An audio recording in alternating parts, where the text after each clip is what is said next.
Mark stood at the edge of the busy downtown intersection, a silent observer in a sea of motion. The city breathed with a frantic energy. He watched a woman pause her own life to help an elderly man gather scattered groceries. Her kindness, a quiet melody against the noise. Moments later, a businessman aggressively shoved past a courier, his eyes fixed only on the distance. Each person moved with a singular, hidden purpose. Their paths crossed for a heartbeat, flickering like sparks, before diverging back into the city's vast, concrete labyrinth. Mark gripped his briefcase tightly, his knuckles white. His own path was a straight line dictated by a deadline he was desperate to meet. In this crowd, he was not a neighbor, but a competitor in a race that never seemed to end. He reached the office lobby, the air-conditioned silence a sharp contrast to the street.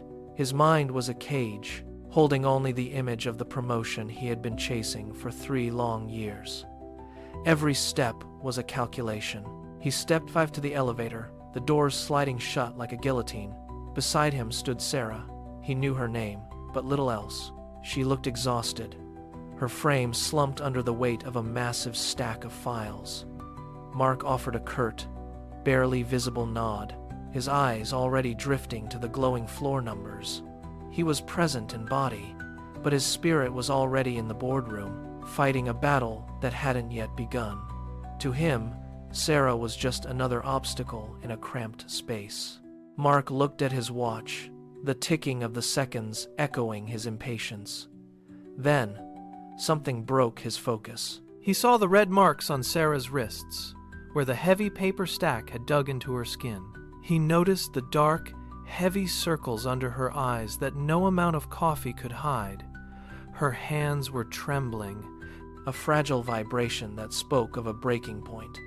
Instead of retreating into his phone, Mark paused. The silence in the elevator shifted. He reached out, his hands steady, and pressed the button for her floor. As the doors opened, he held them back with a gentle strength. "After you," he said softly. Sarah looked up, her expression startled, as if she had forgotten she was visible. Then, a faint, genuine smile touched her lips. In that small exchange, the cold air in the elevator grew warm.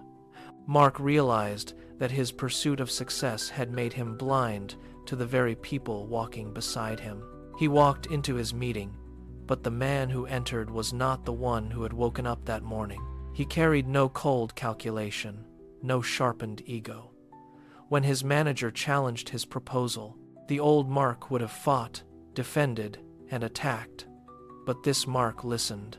He acknowledged the flaws in his logic and suggested a collaborative pivot. "Let's find a better way together," he said. The tension in the room, once thick enough to choke, simply dissipated. By the end of the day, the project hadn't just moved forward, it had gained a new kind of momentum. His team didn't look drained. They felt energized, seen, and valued for the first time in months. Mark left the building as the sun began its descent, painting the sky in breathtaking shades of orange and gold. He understood now that life was not a lonely, jagged climb to a solitary peak. It was a shared journey, a series of interconnected moments. He walked toward the subway, but he was no longer rushing. The deadline was still there, but it no longer owned him. He had stopped trying to control every outcome and instead focused on the quality of his interactions.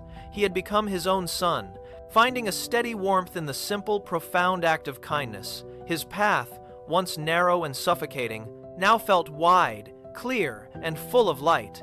He wasn't just moving through the city, he was finally part of it.